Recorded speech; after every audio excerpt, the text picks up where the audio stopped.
अजूनही मी पाहत असतो आमच्या वरळी कोळीवाड असेल किंवा अनेक कोळीवाड्यांमध्ये अजून सीमांकन पूर्ण झालेलं नाहीये.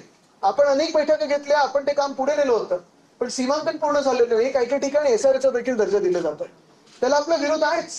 आणि हे सगळं होत असताना हा जो प्रश्न आहे तो आपण मार्गी लावण्याचं आता काम करत आहोत. आपण मंत्री महोदयांकडून आश्वासन घेतलेलं आहे, जे रेकॉर्डवर आहे, की MFDC, BPT किंवा मुंबई पोर्ट अथॉरिटीला त्यांचं जे काही भाडं असतं ते देईल आणि आपल्यासाठी जे काही आपण त्याला देणं लागतो ते तर दिलंच आहे, पण ते जे देणं लागतात ते दिलं जाईल आणि आपल्यावर कारवाई होणार. आणि वेगवेगळी आयोजक असतात. हे जे लेखी आलेले आहे ह्याचा अर्थ हाच आहे की मंत्र्यांनी जर आश्वासन पाळलं नाही तर आश्वासन समितीमध्ये आपण त्यांच्यावर कारवाई करू शकतो, त्यांना बोलवलंच आहे, हक्कभंग आणू शकतो. पण एक तुम्हाला सांगतो, आपण जो निर्धार केलेला आहे तो हाच आहे. कुठचाही कोळीवाडा असो, जसं धारावीचा तो उल्लेख झाला, तिथे देखील परवा मी कुंभारवाड्यात गेलेलो. 12.5 एकरवर हा कुंभारवाडा पसरलेला आहे. कुंभार राहतात तिथे, अनेक लोक राहतात, वेगवेगळ्या समाजातले राहतात, वेगवेगळ्या धर्मातले राहतात. पण रातोरात अदानी येतात आणि सांगतात आता ही जागा आमची.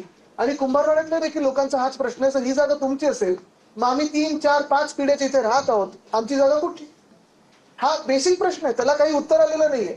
आणि तिथे देखील आपण लढा असंच देतोय. हा लढा आपल्या मुंबईचा आहे. तिथे देखील हा लढा आपण सुरू केलेला आहे की जर आम्हाला माहित नसेल आम्हाला काय मिळत आहे तर आम्ही इथून हलणार नाही, ही जागा आमची आहे. तशीच भूमिका आपण इथे घेतलेली आहे. कृष्णजी, तुम्ही जो PP ऍक्ट बद्दल सांगितलं, पब्लिक प्रिमाइस साहेब, मला आठवतं अरविंद सावंत साहेब जेव्हा त्यांच्या पहिल्या निवडणुकीला सामोरे जात होते 2014ला, तेव्हा इथेच कोलाब्यामध्ये अनेक रहिवासी, मग ते वेगळ्या वेगळ्या हायराईज मधले असतील, मोठ्या वेगळ्या इमारतींमधले असतील, वेगळ्या वेगळ्या स्तरातले रहिवासी येऊन एकच सांगायचे की हा PP ऍक्टची दादागिरी बंद करा. तेव्हा आपल्याला भाजपने सांगितलं होतं आपलं सरकार आलं की आपण करून घेऊ, आपलंच सरकार येतं. असं अनेक गोष्टी भाजपने सांगितल्या होत्या. त्यात पाहता पाहता 11 वर्ष झाली, अच्छे दिन कब आएंगे हे माहिती नाही. पण एक निश्चित आहे, जर आपण असेच एकत्र राहिलो तर आपल्या मुंबईसाठी असेल, आपल्या महाराष्ट्रासाठी असेल, अच्छे दिन के चांगले दिवस आपण 100% आणल्याशिवाय राहणार नाही. धन्यवाद. जय हिंद, जय महाराष्ट्र.